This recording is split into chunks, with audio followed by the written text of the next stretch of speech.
Wilson. Molly Jong-Fast. A little bird told me you were in the Gettysburg of the MAGA Civil War this weekend. The District of Columbia, where I ate dinner next to Todd Blanche and Boris Epstein. Oh my gosh, they could not have ever been doing anything corrupt or dirty.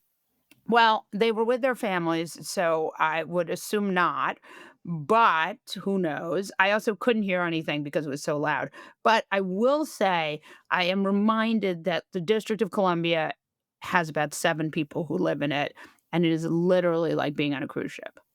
Yes. It's like a country club in a mid-sized town. It's a country club from hell. Speaking of from hell, Suzy Wiles, who is Donald Trump's chief of staff and probably why Donald Trump is president today. A meaningful part of it. Yes, and she comes from DeSantis' world, where DeSantis did something so stupid. I don't know what he did. Lady Macbeth, Casey DeSantis. Right. Casey Macbeth alienated. DeSantis. Oh, no, Suzy she didn't Wiles. alienate her. She fired her and then publicly humiliated her in the press. And Suzy Wiles went and made Donald Trump president. Suzy Wiles weighed carefully her options and said, how am I going to fuck these people harder than they've ever been fucked before? And she went back to Trump, and all these machinations of Ron DeSantis running for president were happening before he was even governor.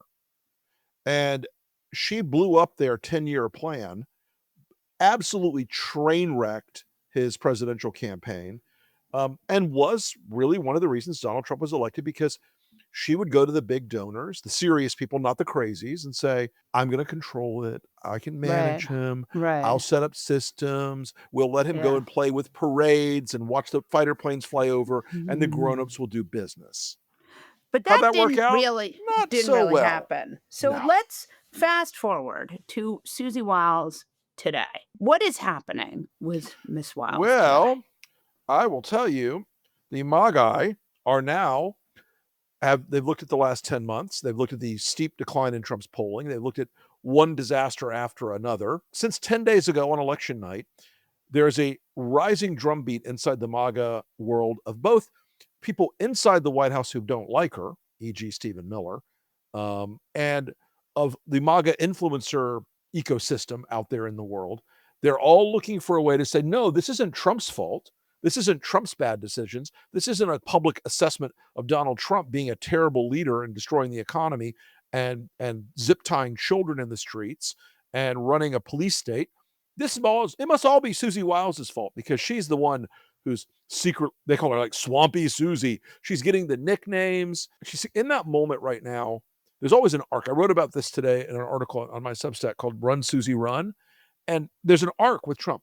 First, you're the essential person, the highly respected Suzy Wiles, great chief of staff. And then you get the responsibility of trying to clean up the messes, and you're always behind the elephant with the smallest shovel in the world. Then in the point where all his mistakes and fuck ups start to accrete and they can't be cleaned up, it's like, well, it must be her fault or their fault, whoever the person is. And right now she's in the phase where Trump is on the phone and people going, do you think Suzy's doing a good job? Once he does that, start the clock. You're fucked, yeah. Everything Trump touches dies at that point. Here's a question for you. Stephen Miller wants Suzy out. Yep. But what is Stephen Miller doing that is like bankable or good? Nothing. It doesn't matter.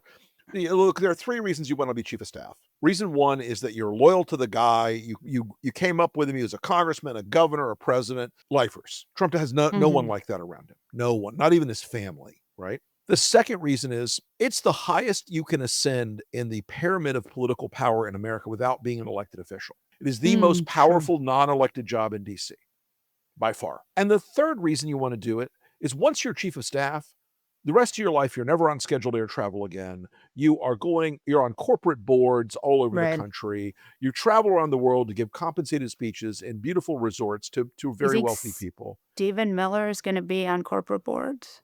Oh, no, Stephen Miller will not. This is what Suzy Wiles wanted. Stephen Miller is going to be in a fucking prison if I have anything to do with it. Well, he's certainly not going to be on the board of American Airlines. No, he is not. Like, let's pepper spray babies. Yeah. So her position is tenuous now. A lot of her people have been leaving DC. A lot of people she brought in who were more sane, more rational people, they're already out of the administration. They're like, I need to spend more time with my family. My, you Wow. know, my service here has been the greatest honor of my life, sir. But Wow. you know, I've got to go mow my lawn, whatever. Um, Right. Lawn mowing is important. that's what I'm told. Yeah. Um, but she is not immune to the power of everything Trump touches dies, and she's not immune to the power that the MAGA influencer class has over Trump, and and I've been keeping an eye on a couple of them. I haven't seen her attacked directly yet by Loomer, Posobiec, all those sort of people that you would start to you know that Trump's made a decision by the time they start attacking somebody. Right.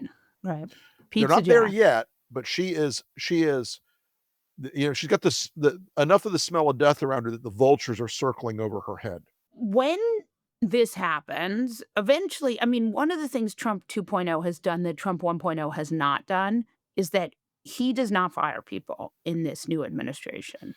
Right? People No. move, they move to Greece like Don Jr.'s girlfriend, they get Mhm. moved around, but they don't necessarily get fired. That I think he thinks that will keep the leakers at bay.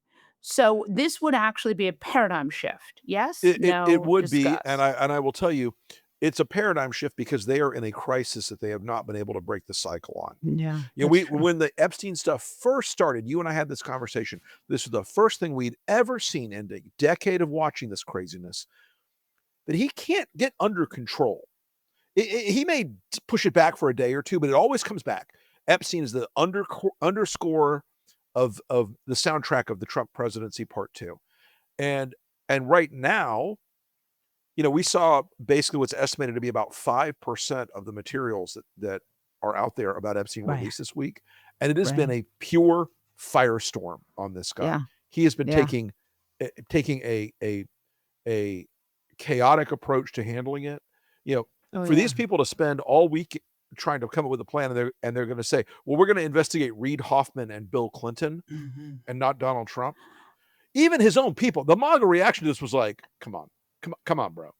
My man, Reid Hoffman, though, let us give a little credit where credit is Shout due. I out have to been brother Hoffman. extremely crotchety and cranky with Reid Hoffman in any number of different ways and criticized him ad nauseum, including sending him a DM that said, "I'm very disappointed in you," which is the way I Jewish mother American democracy.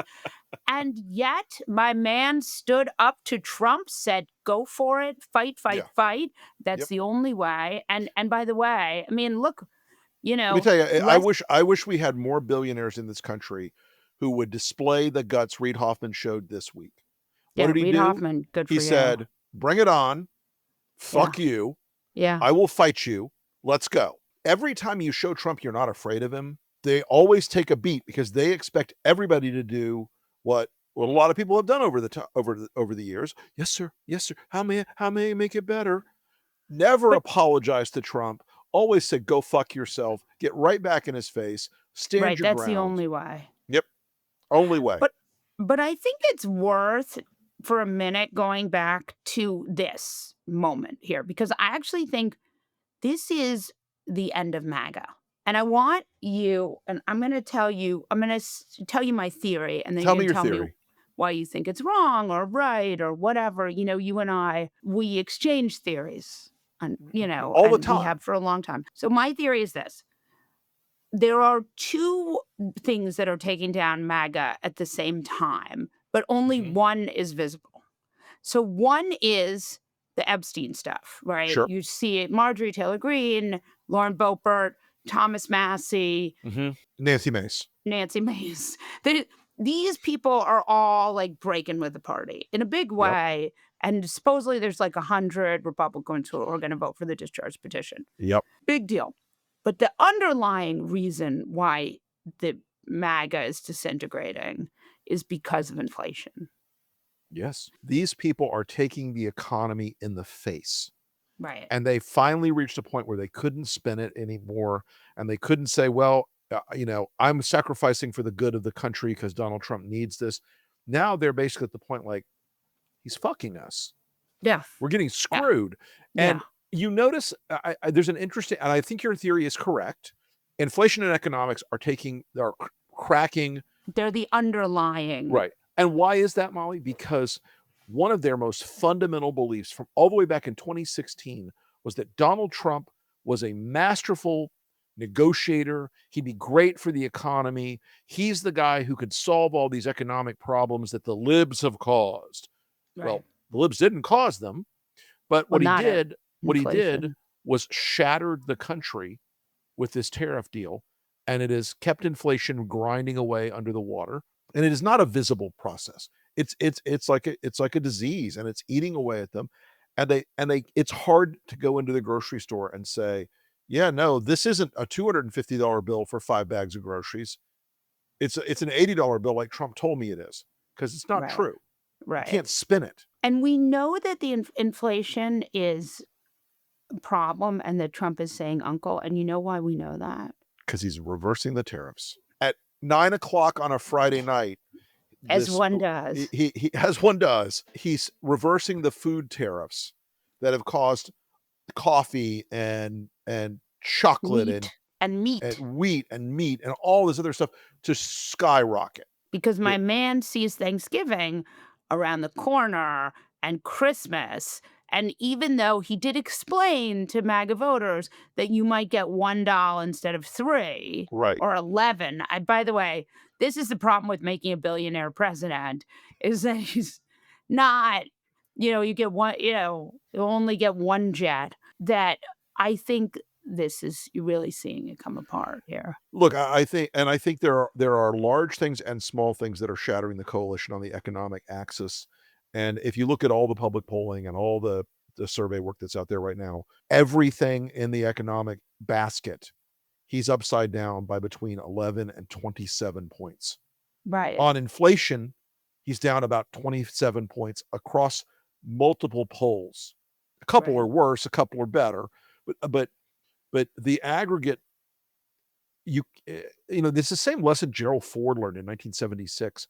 Inflation is a killer app for voters. They will not tolerate it. It's the And same. Joe Biden and Gerald Ford Right. learned that lesson, Yeah, or Kamala Harris, actually but by yeah, extension. I was just gonna say, like, you can just pull back from, like, a year ago Right, right. when yeah.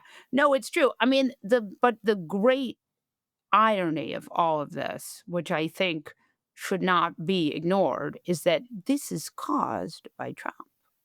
Every bit of this. Inflation all under Joe Biden was coming down. It Right. was coming down swiftly, but I mean, look, was everybody happy? Of course not. I No, wasn't certainly happy. Nobody not. was happy. Yeah. The Fed Yeah. wasn't happy.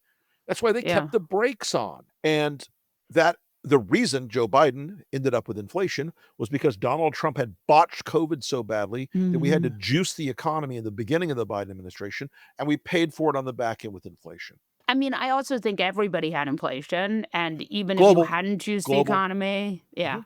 But I also think Biden world was bad at messaging it, so that Terrible. got them to a place where everything was a shit show. But this is a problem of Donald Trump's own making. Now, I want to talk about what's happening right now there are a couple of cities where Donald Trump is Mhm. pulling out the National Guard. Indeed. But there are a couple of cities, warmer weather, where Donald Trump is sending in ICE. Yep. Charlotte is the new victim city. But Charlotte, why? There is a meaningful Hispanic population in Mecklenburg County, which is the main county in the Charlotte area. A lot of them are legal, but that doesn't matter to ICE. Their criteria is not legal or illegal. Their criteria is brown or not brown. I also think that they reached a point where Chicago was not providing them with the visuals they wanted. Right. And folks, if you don't believe me and believe us that the MAGA media ecosystem is super coordinated, why Right. haven't you heard the word Portland in weeks? Yeah, why haven't you heard Why the word why Portland? is it that suddenly we're not seeing every MAGA influencer, Benny Johnson and all the rest, all the way down the food chain, out in Portland trying to get on camera? Yeah, why not? Because it wasn't giving them the picture they wanted. They were being Right. mocked and ridiculed by people in frog outfits, I know and they were those like, frogs. "Fuck this, we'll go to Chicago." And they went to Chicago, and people They were didn't going out in the streets with whistles, and people were coming out. There was one of these small towns they showed up in outside of suburbs outside of Chicago with a population of 4,000 people, and 500 showed up to protest ICE. They were Yeah. getting the message like, "Fuck you. Arrest Yeah. us all. Give it a shot." Yeah. And so now they're gonna try for a different city and try for a different set of visuals, and yes, it's a lot warmer in Charlotte than it is in Chicago, and a lot of these Proud Boys and these goons that have joined ICE in the last 5 minutes, they're not exactly like Navy SEAL toughness levels. It is interesting to me that this crew that is doing the arresting, so to speak, is headed by a dog killer and Dog killer and fraud queen Kristi Noem. yes, who has in fact now there's this new reporting from ProPublica showing that she did in fact self-deal or there she's violated ethics. So Shockingly, this woman, yes, so the discuss. Strategy Group is the company that she used to build all these MAGA ads, all these, ICE ads that she's in, and they're Right. all of her fully made up,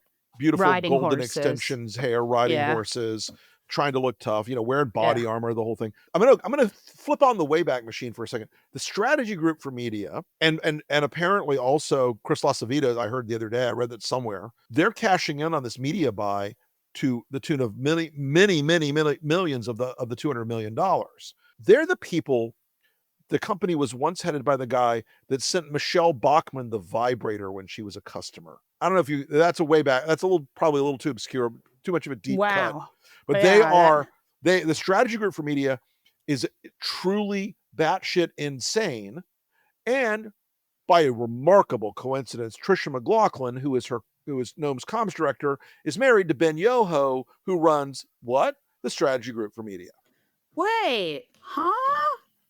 How did that happen? It's a This is miracle. it's amazing. I also just think that Kristi Noem is a like, when you think about this administration, you think about one of the things I think we learned in 2025 was that Mhm. this is not gonna be forever. Trump is gonna Yeah. lose. He's gonna lose the House. Yep. He's gonna lose the Senate. He's Yep. not gonna be president for the rest of our lives. This is not how this is gonna go down at all. In fact, there's gonna be truth and reconciliation. Oh, yes, there will be. A lot of people are gonna go to jail or are Yeah, let gonna me tell have you to something. pay huge I fines. will bet you $1 right now that Greg Bovino, the guy who runs all these ICE operations around the country, the guy who shows up in the big Hugo Boss, Nazi-style greatcoat, I will bet you $1 that guy goes to prison. He will be the patsy, and Kristi Noem and Stephen Miller will go, "He just misinterpreted our orders. We were trying to stay within the," and it just went it got out of hand. What about Tom Holman? Oh, Tom Holman's going to jail. Cash in the bag, Tom Cash, Holman. yeah, Cavabag Tom. Have a bag, Look, Tom, I yeah. think Pam Bondi's going to jail. I think Todd Blanche is going to jail. And I say this because I think there's an increasing understanding among the Democrats who are not the quickest on the uptake about the use of power in this country. I I think don't know what even you're they are talking about. realizing, oh, yeah, you do. I think even now they're realizing if we don't hold some people to account for the criminality of the things that are going on Mm, right now, it will allow a cohort of these people to survive out there like a virus that's and dormant do for more and and come do it back and come back and do it again, like JD Vance, like who JD will be Vance. president in 2020. Ha ha, just kidding. You That know, guy's never gonna be president. the thing I love about JD Vance is the Groyper demo. That is a very powerful demo inside the GOP now. He is married to a foreigner in their mind, and she is an alien and a brown person, and Ju therefore they await the nuptials of Erica Kirk and JD Vance. Rick Wilson, will you come back? Of course I will.